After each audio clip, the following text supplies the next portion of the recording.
అరుణాచలం మన ఆంధ్ర నుంచి వచ్చే అరుణాచలం భక్తులకి మరియు తమిళనాడు గవర్నమెంట్ కి ముఖ్యంగా తెలియపరిచేది ఏంటంటే అరుణాచలేశ్వర గుడిలో లంచం విలయతాండం ఆడుతుంది.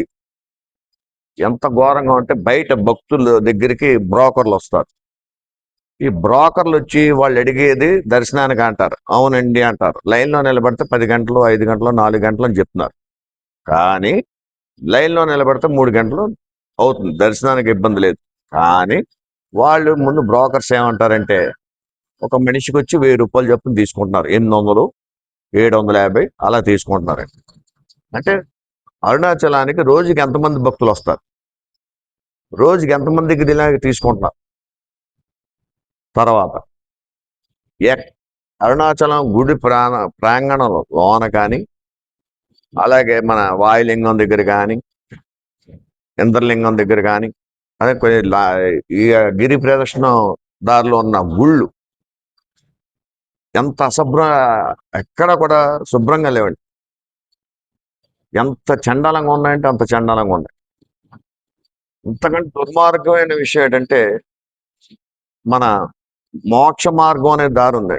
మోక్ష మార్గం దగ్గర ఎంత పెంట అండి, ఎంత పెంట అంటే చుట్టూరా చెత్త, సాక్స్, పెంట, డ్రైనేజీ సిస్టమ్ ఇవన్నీ చాలా ఘోరంగా ఉన్నాయి. అంటే గవర్నమెంట్, తమిళనాడు గవర్నమెంట్ ఎవరు కూడా పట్టించుకోవట్లేదు. దేవస్థానం వారు కానీ, తమిళనాడు గవర్నమెంట్ వారు కానీ ఇలా పట్టించుకోకపోతే మన హిందూ భక్తులు, ముఖ్యంగా మన ఆంధ్ర నుంచి వచ్చే భక్తులు ఎంత అసౌకర్యంగా ఉంటారు. అరుణాచలం ఈ రోజున ఇంత ప్రాముఖ్యత వచ్చిందంటే మన ఆంధ్ర భక్తుల వల్లే వచ్చిందండి. ఆంధ్ర భక్తుల దగ్గర తమిళనాడు బ్రోకర్లు, గుళ్ళో స్టాఫ్ ఇంక్లూడింగ్, అంటే ఇక్కడ గుడి వారికి, ఈవో గారికి వీళ్ళందరికీ తెలియకుండా జరుగుతుందా? 1000 రూపాయలు, 700, 700 దగ్గర నుంచి 1000 రూపాయలు తీసుకెళ్తున్నారండి ఒక మనిషికి. అరగంటలో చేసేస్తారు. అంటే ముందు లైన్లో ఉన్న వాళ్ళందరూ వీళ్ళు ఏమైపోతారో తెలియదండి. లోన శుభ్రత లేదు. లోన తుడిచేవాడి దగ్గర నుంచి, లైన్లో ఉండేవాడి దగ్గర నుంచి ప్రతి ఒక్కళ్ళు డబ్బులే, ప్రతి ఒక్కళ్ళు డబ్బు డబ్బు డబ్బు డబ్బు.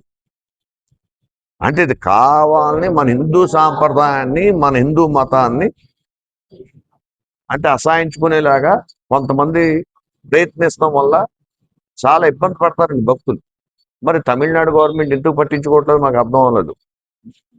ఇలాంటి గుళ్ళు మన ఆంధ్రాలో ఉంటే ఎంత అందంగా ఉంటుంది ఒకసారి ఆలోచించి. మన తిరుపతి దేవస్థానం ఎంత అందంగా ఉంటుంది, కనీసం ఎక్కడ ఒక చీపుర పుల్ల కూడా కనబడదు.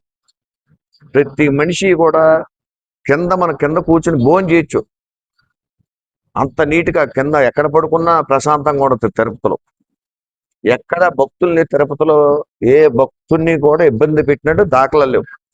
ముఖ్యంగా మన కొత్త చైర్మన్ గారు వచ్చిన తర్వాత కూడా చాలా ప్రశాంతంగా, చాలా బాగుంది.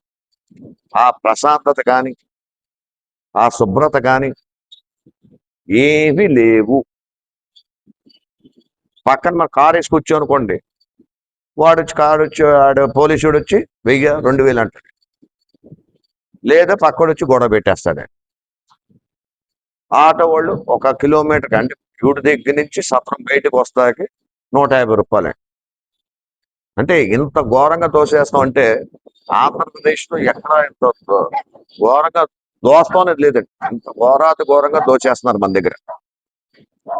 ఇది కానీ మన ప్రభుత్వం, మన చంద్రబాబు నాయుడు గారు, మన పవన్ కళ్యాణ్ గారు, మోడీ గారు కొద్దిగా కలగ చేసుకుని ఆంధ్ర భక్తులకి ఎలాంటి అసౌకర్యం కలగకుండా తమిళనాడు గవర్నమెంట్ వారికి తెలియపరిచేలాగా చేస్తారని కోరుకుంటున్నాను. ఇంచేతంటే మీరు కావాలంటే మీరు కామెంట్స్ లో పెట్టచ్చు, నేను చెప్పింది నిజమా అబద్ధం అనేది.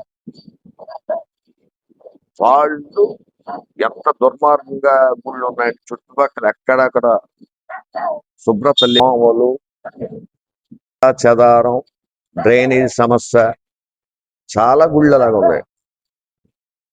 భక్తులకి ఇలాంటి అసౌకర్యం కలిగితే ఎవరు వస్తారండి? దీని మీద కొద్దిగా తమిళనాడు ప్రభుత్వం, భక్తులు కూడా స్పందించి ఇది తమిళనాడు గవర్నమెంట్ వరకు చేరే వరకు ప్రయత్నిస్తారని కోరుకుంటున్నాను. నా పేరు సుబ్బారావు, రాజమండ్రి.